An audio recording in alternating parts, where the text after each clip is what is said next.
Equity mutual fund और डेब्ट mutual fund में आखिर डिफरेंस क्या होता है और आपके लिए कौन सा बेटर हो सकता है। आज इसे बहुत ही सिंपल लैंग्वेज में समझते हैं। सबसे पहले बात करते हैं इक्विटी म्यूचुअल फंड की। इक्विटी म्यूचुअल फंड का पैसा मैन्युअली कंपनी के शेयर यानी स्टॉक में इन्वेस्ट होता है, इसलिए इसमें मार्केट का उतार चढ़ाव ज़्यादा हो सकता है।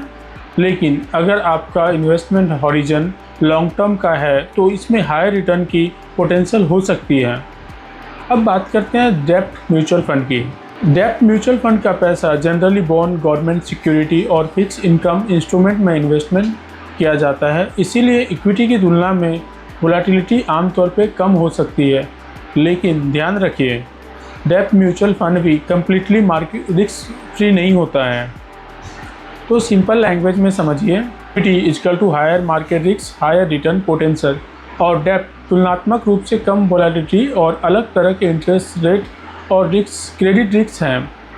सबसे इम्पोर्टेंट बात, आपको इक्विटी या डेब्ट सिर्फ इसलिए नहीं चूज करना चाहिए क्योंकि किसी ने कहा है इसमें ज़्यादा रिटर्न मिलेगा। आपको ध्यान देना चाहिए आपका गोल क्या है, इन्वेस्टमेंट कितने समय के लिए है और आपका रिस्क कैपेसिटी कितनी है। इन तीनों चीज़ों आपकी इन्वेस्टमेंट डिसीजन में बहुत इंपॉर्टेंट रोल प्ले करता है। आप म्यूचुअल फंड को बिना किसी कॉम्प्लिकेटेड लैंग्वेज के सिंपल तरीके से समझना चाहते हैं तो फाइनेंस विद रमन को फॉलो और सब्सक्राइब करें।